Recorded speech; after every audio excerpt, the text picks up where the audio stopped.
everyone, welcome back to another video. I'm Kyle and this is Kaizen DIY Gym. In this video, I'll be showing you how to make the best DIY pulley system. I know, it's been done a million times. That's why I'm doing a deep dive into the topic. I'll show you how to build a loading pin. I'll show you a couple different cables that are available. I'll show you a ton of different pulleys that I tried out. I'll show you some of the things that I do with my pulley system. And finally, I'll show you some options to purchase a pulley system if you'd rather not DIY. In the last year of posting videos, I've made a lot of things that either accompany a pulley system or require a pulley system in order to use. It's been brought to my attention that I've never actually made a DIY pulley video. Well, here we go. By the way, the full list of tools, materials, and links to purchase is in the description of this video. By purchasing from those links, it helps to support the channel.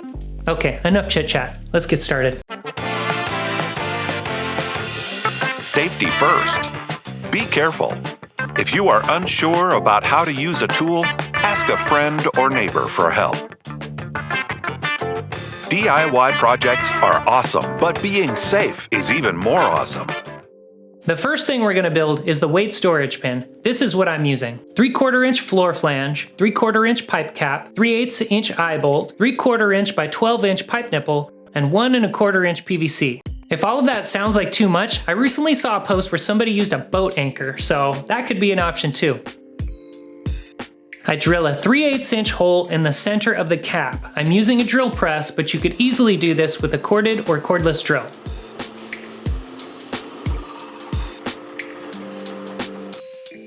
Then I cut my PVC to about 11.5 inches. This is optional, but the PVC prevents metal on metal contact. I put the 3/8 inch eye bolt in the cap and tighten the nut. Then I add a lock nut to ensure that it'll stay tight over time. I screw on the floor flange, add the PVC, and screw on the cap. I go through this process twice because I'm making 2 loading pins. This is another optional step, but I also added a small piece of plywood on the bottom, again, to protect the plates. Now that these are done, let's move on to the next step. Pretty much any DIY pulley video you're gonna see is gonna be using this. It's clear vinyl coated cable. It's got a 350 pound working load limit. Typically, people turn to this because this is what's been used in selectorized cable machines since forever. However, through this process of making this video and trying out a ton of different things, I came across this stuff. Military grade paracord, 550 pound weight capacity, which is already 200 pounds more than the vinyl coated cable.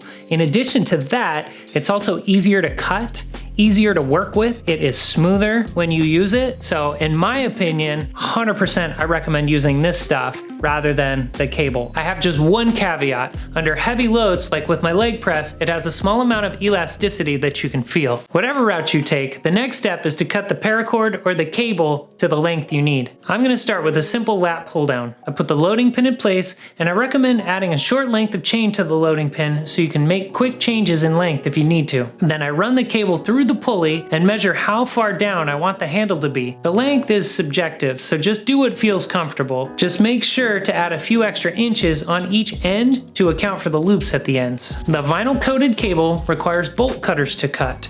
The paracord requires scissors. After cutting, the ends need to be singed so they don't fray. In making the loops at the ends, the cable requires clamps, where the paracord just needs to be tied in a secure knot. Then you simply put the cable through the pulley. Uh-oh, the vinyl coated cable doesn't fit when it has the clamps on. I'll need to either disassemble the pulley or remove the clamps and put them back on when it's through. Look at that, the paracord just goes right in. In the end, they both get the job done. Now I have a simple lat pull down. Now it's time to talk about pulleys. With so many different options available, it's hard to know which one is the right one for the home gym. Fortunately, I bought all of these and tested them out so you don't have to. This is the first one I bought. It's from the hardware store. It was cheap and easy to set up. The price is around $12 and the maximum load capacity is 650 pounds. The major downside to this one is that it doesn't have bearings, so it's not very smooth and it makes a lot of noise. This is the second one I ever used. I got a 4-pack on Amazon for $37, so the price is pretty good. It's got a weight capacity of 350 pounds. It's got bearings, so it's smooth, it's pretty quiet. The major downside to this one is that there's a large gap between the wheel and the sides, which means your cable can fall out of the track and get stuck. This happened to me a few times, and it's super frustrating. This third one was on Amazon and it cost me $14.99. It's rated for an 800-pound capacity. It's wide enough at the top to fit the cable through without taking it apart. It also has no gap, so the wire's not going to get stuck in between the wheel and the sides. However, it's not super smooth and it has a sharp edge on it that started to wear away at the vinyl coating on the wire. I don't recommend this one. This little guy came in a 2-pack on Amazon for $16.99. It's got a 551-pound weight capacity, has no gaps, and it's super smooth. This one is a pulley for rock climbing. I got it from REI for $16.99. It's got some sort of like braking capacity listed rather than like a weight capacity, so I'm not really sure what that means, but it seems pretty solid. It's got no gaps and it splits apart, so it's easy to load and unload even with the coated cable. The only downside is that it's not very smooth. This one is $19.99 on Amazon. I couldn't find a weight capacity listed, but it's probably similar to the LFJ pulley, which is around 330 pounds. This one utilizes an aluminum wheel, and the best part about it is there's little to no gap between the wheel and the housing, which means if you're using a cable, it's not gonna get caught up in there. The last one is the no gap pulley from RAILTRAINER. This one is $20, has a weight capacity of 500 pounds, has no gap, it's buttery smooth. Honestly, this one is perfect. What I've realized through this process of testing all these out is that the cable is very stiff, so if you do plan on using cable, pick a pulley with a larger wheel and it'll be a lot smoother. In addition to the weight pin, cable, and pulley, you'll need a handful of carabiners for connecting everything, some hitch pins that fit the holes in your rack, and the last thing I recommend is getting a set of soft loop tie-down straps. Now that you know how to build a simple pulley, let's explore what we can do with it. With a single pulley and a loading pin, you can perform a variety of pull-down exercises, tricep extensions, face pulls, and if you put the pulley on the weight pin, you can also do bicep curls. Just note that when you have a moving pulley, it decreases the load by 50%. I have 50 pounds on the weight pin, but I'm only curling 25 pounds. If I add a second pulley and pin, there's a lot more I can do. I've moved my spotter arms up and face them out, attach hitch pins and pulleys to those, and I can perform flies. For people without spotter arms or just want a wider range of motion, attach a 4x4 to the top of the rack. This makes for much better flies. There's a third option for flies that utilizes a barbell and requires 4 pulleys, essentially doubling the range of motion. Again, remember with the moving pulley, you'll have to double your weight. Use hitch pins to attach 2 more pulleys and basically turn a power rack into a functional trainer.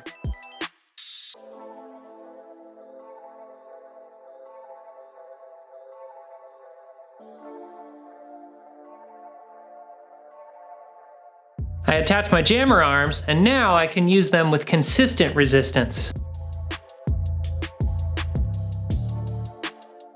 I bring in my belt squat platform and do some belt squats. I can also use my belt squat platform to do low rows. I grab my preacher pad and do some preacher curls. I attach my leg curl extension machine and do those exercises with consistent resistance. Last up is my leg press. Attaching the pulleys makes this far more effective. This is by no means a full list of exercises that are available, just a variety to show you how versatile a set of pulleys can be. Quick pro tip, if you're having issues with the pulley swinging while you're using it, try adding some chains or bands. They'll definitely help.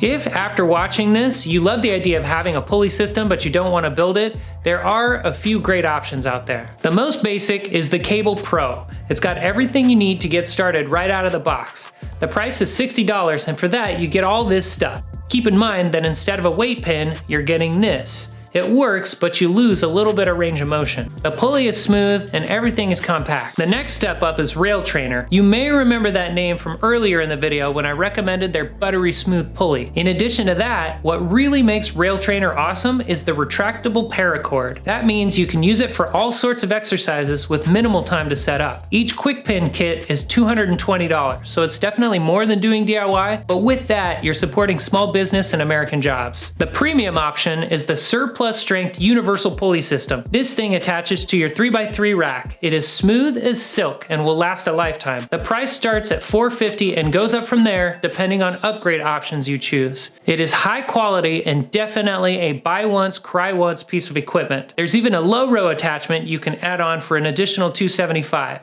If you're building your dream gym and you plan on using it forever, I recommend going with this. Okay, so there you have it. If you're new to the channel, be sure to check out my other videos. A lot of my previous builds were featured in this. Let me know what you think in the comments section below. Do you have a pulley system in your gym? If so, what is it? Thanks for watching. Don't forget to like, comment, and subscribe.